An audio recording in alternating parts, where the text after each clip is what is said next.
Assalamualaikum warahmatullahi wabarakatuh. Kembali lagi bersama saya, Dina Sasmito SPD, calon guru penggerak Angkatan 9 dari SD Negeri 35 Parakarakah, Kota Padang. Pada video kali ini, saya akan mewawancarai kepala sekolah terkait pemenuhan tugas saya modul 3.1 tentang pengambilan keputusan berbasis nilai-nilai kebajikan sebagai kepala sekolah. Nah, kali ini sudah hadir bersama saya Ibu Fatnilawati SPDI, di mana Ibu ini adalah kepala sekolah SD Negeri 35 Parakarakah. Bagaimana kabarnya Ibu pada pagi hari ini? Ya, silakan Ibu memperkenalkan diri terlebih dahulu. Terima kasih Bu Dina.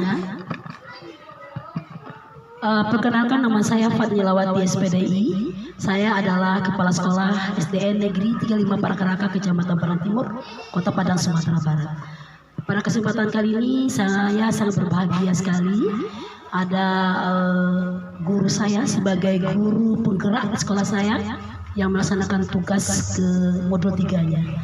Semoga dengan tugas modul 3 ini dapat terpenuhi dengan baik dan beliau ini lulus dengan nilai yang terbaik sebagai guru penggerak dan mendapat mendistribusikan ilmu beliau untuk kepentingan kemajuan generasi penerus bangsa, mencerdaskan bangsa di SDN 35 Parakarakah yang kita cintai. Terima kasih. Baik Ibu, pada kesempatan kali ini saya akan melakukan wawancara dengan Ibu terkait pengambilan keputusan berbasis nilai-nilai kebajikan. Nah, jadi nanti ada beberapa pertanyaan yang akan saya ajukan. Di mana pertanyaan pertama saya adalah, selama ini bagaimana Ibu dapat mengidentifikasi kasus-kasus yang merupakan dilema etika atau bujukan moral? Terima kasih Bu Dina. Kita perlu tahu dulu apa itu dilema etika dan apa berusukan moral. Pengertian dari dilema etika adalah kita dihadapkan dalam suatu permasalahan yang sama-sama keduanya benar. Sedangkan berusukan moral, kita dihadapkan kepada dua masalah, yang satu benar dan yang satu tidak benar.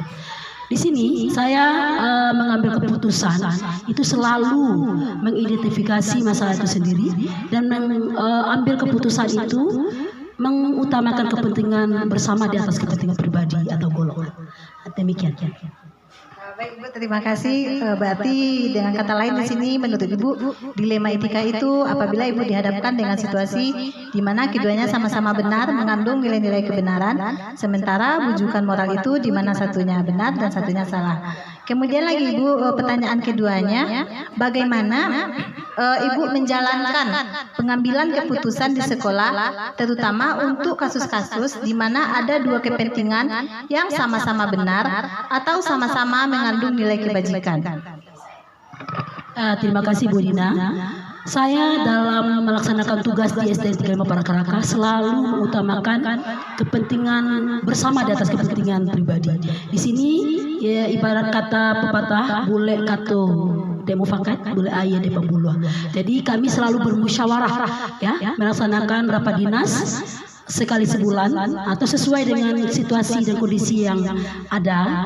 Itu kita selalu bermusyawarah ya dengan stakeholder yang ada dan mengambil kebijakan-kebijakan, terutama sekali mengutamakan kepentingan pribadi, mengutamakan kepentingan bersama di atas kepentingan pribadi atau golongan. Artinya mengutamakan kepentingan sekolah kita untuk kemajuan sekolah kita di samping kebutuhan pribadi kita. Terima kasih. Kalau kita dihadapkan kepada dilema berusukan moral, itu secara tegas saya tegaskan adalah itu saya mengambil kebijakan kalau itu memang salah saya akan bersikap salah. Kalau itu dihadapkan untuk kepentingan pribadi yang hanya untuk mengambil kepentingan hanya untuk satu pihak, tidak untuk sekolah, itu saya akan mengambil tindakan tegas dengan tetap mengutamakan berkarakternya. Terima kasih.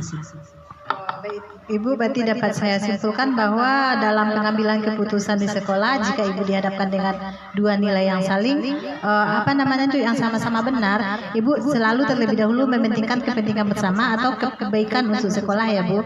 Nah, berikutnya Ibu, pertanyaan ketiga, langkah-langkah atau prosedur seperti apa yang biasa Ibu lakukan selama ini?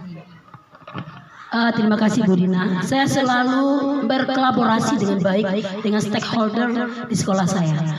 Di sini kami akan bermusyawarah, ya, mengambil keputusan, kebijakan, tetap mengutamakan kepentingan bersama di atas kepentingan pribadi. Kemudian mengidentifikasi apa masalah, apa yang utama, ya, yang lebih utama dari yang benar itu tadi.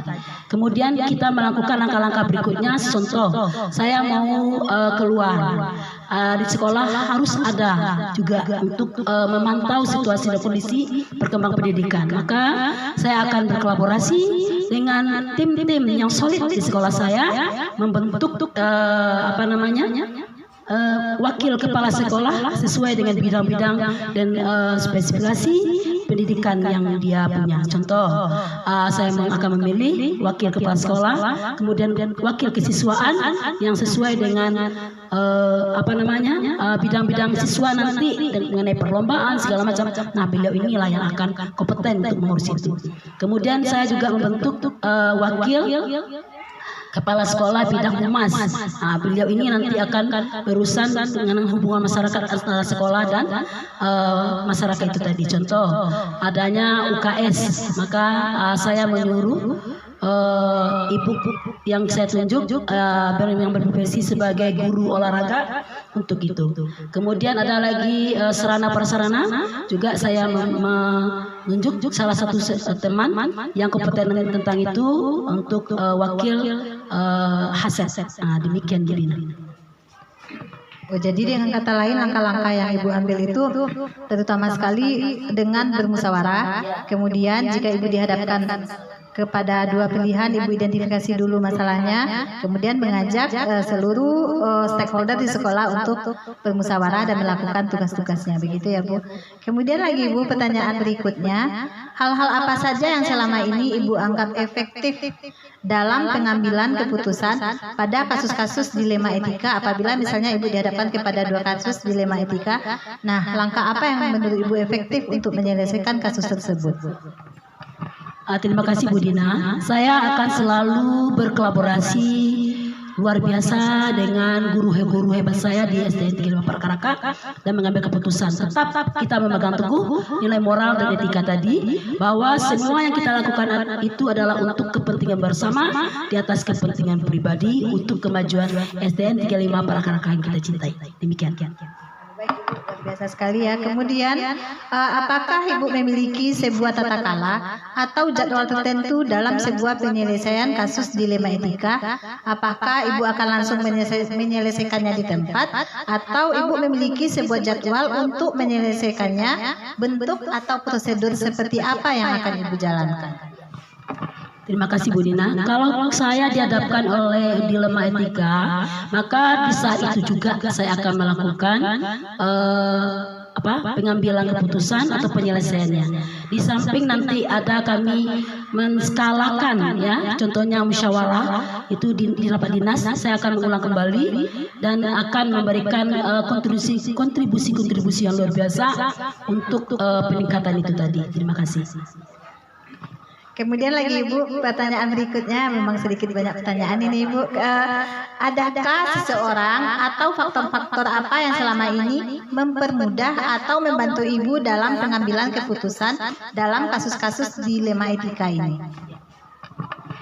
Ya, terima kasih Bu Dina. Itu makanya kita harus selalu menjunjung tinggi nilai-nilai etika dan moral. Kita harus kolaborasi dengan stakeholder yang ada, tetap berpegang dan menghargai pendapat-pendapat teman di atas untuk kepentingan kita bersama. Di sini kami selalu kolaborasi yang luar biasa, selalu bermusyawarah untuk mencapai kata mufakat dan mencari solusi-solusi yang terbaik untuk menyelesaikan masalah etika moral tadi. Terima kasih.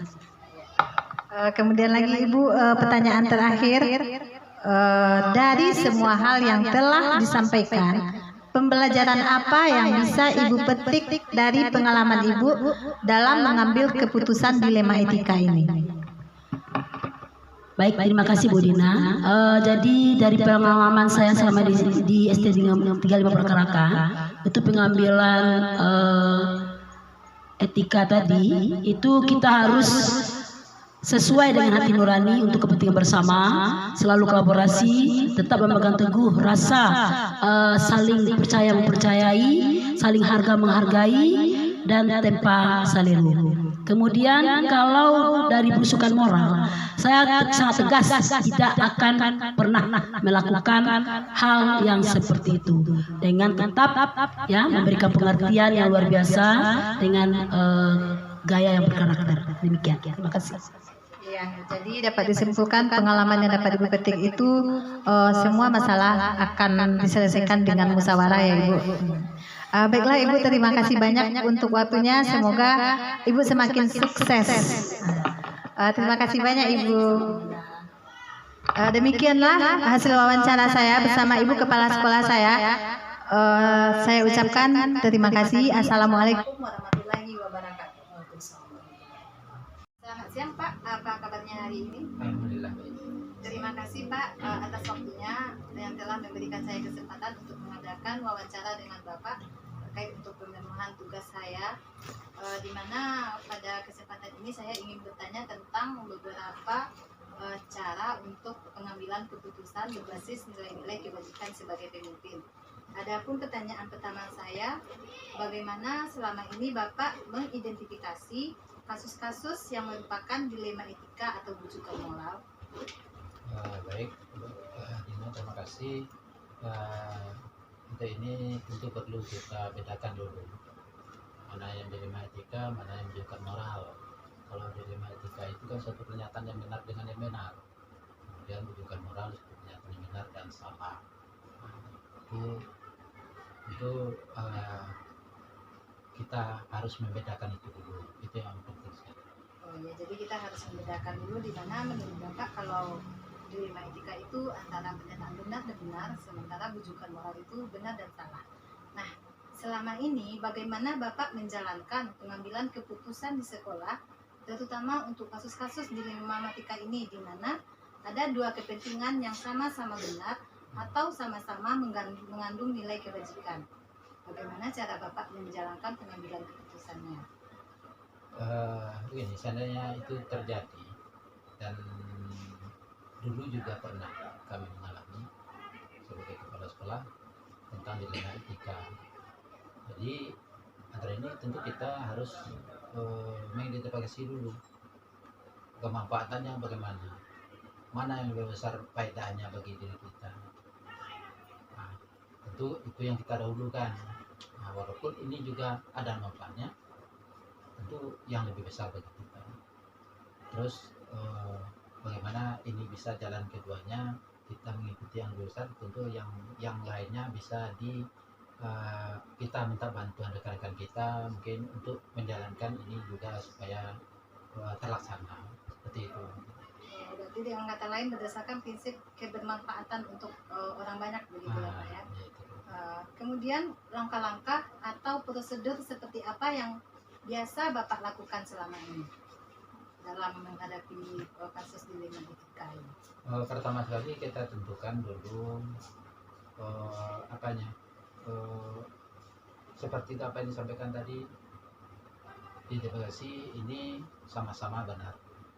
Jadi bagaimana langkah-langkah kita untuk kita ini manfaatnya bagi diri kita, mana yang lebih utama, yang terakhir itu kita itu harus dulu. Kemudian baru kita minta pendapat kawan-kawan, bantuan dari rekan-rekan. Ini suatu dua pernyataan yang benar, mana yang harus kita dahulukan, kira-kira. Jadi itu langkah-langkah, kemudian baru kita jalan. Setelah kita pick ada keputusan, baru kita jalankan mana yang lebih kita lakukan. Dengan kata lain, langkah-langkahnya itu pertama Bapak mengidentifikasi masalah dulu, kemudian melihat kebermanfaatannya, kemudian memusyawarahkan dengan orang lain, begitu ya Pak. Kemudian hal-hal apa saja yang selama ini Bapak anggap efektif dalam pengambilan keputusan pada kasus-kasus dilema etika ini? Langkah-langkah efektifnya tentu dilihat kemanfaatannya, dilihat kepentingannya. Kita lihat ini dari data yang ada, lebih tinggi manfaatnya, itulah yang kita jalankan, itulah yang kita laksanakan. Langkah-langkah efektifnya seperti apa namanya, yang lebih utama yang kita laksanakan. Jadi kita melaksanakan tepat waktu, ya. Artinya langkah-langkah yang siap, cepat, dan tepat. Ya Pak, berarti langkah-langkah efektifnya termasuk juga dengan Bapak berdasarkan data yang terjadi atau fakta yang terjadi. Data-data yang terjadi, fakta yang ada, untuk kita langsung mengambil tindakannya. Kemudian lagi Bapak, hal-hal apa saja yang selama ini merupakan tantangan bagi Bapak dalam pengambilan keputusan pada kasus-kasus dilema etika ini? Apa saja tantangan yang Bapak hadapi saat menangani kasus-kasus dilema etika ini? Tantangan yang kita hadapi itu jelas saja ada beberapa pihak nanti akan dirugikan dari keputusan kita. Nah, ada yang beberapa pihak. Jadi itu tantangan. Tapi kita berusaha mengantisipasi bagaimana itu tidak terjadi. Artinya kita kemanfaatan itu bisa kita ambil dan orang tidak dirugikan. Nah, itu tantangan kira-kira kemungkinan yang terjadi itulah kalau kita memilih dua di antara yang benar. Berarti Bapak merasa nanti ada orang lain yang dirugikan dalam pengambilan keputusannya. Iya. Kemudian lagi Pak, apakah Bapak memiliki sebuah tata cara atau jadwal tertentu dalam sebuah penyelesaian kasus dilema etika? Maksudnya begini, apakah Bapak langsung menyelesaikan di tempat pada saat kejadian, atau Bapak perlu memiliki sebuah jadwal untuk menyelesaikannya? Bentuk atau prosedur seperti apa yang Bapak jalankan? Biasanya yang pernah kita jalankan waktu terjadi itu, kita tidak punya jadwal tertentu, kita hanya secara langsung melaksanakan, mengambil keputusan kalau andaikan itu terjadi pada diri kita untuk selanjutnya. Tapi yang selama ini kita langsung bertindak di tempat, artinya pada waktu itu kita langsung ambil tindakan. Berarti langsung di proses saat itu. Di proses saat itu. Kemudian lagi Pak, adakah seseorang atau faktor-faktor apa yang selama ini mempermudah atau membantu Bapak dalam pengambilan keputusan dalam kasus-kasus dilema etika ini?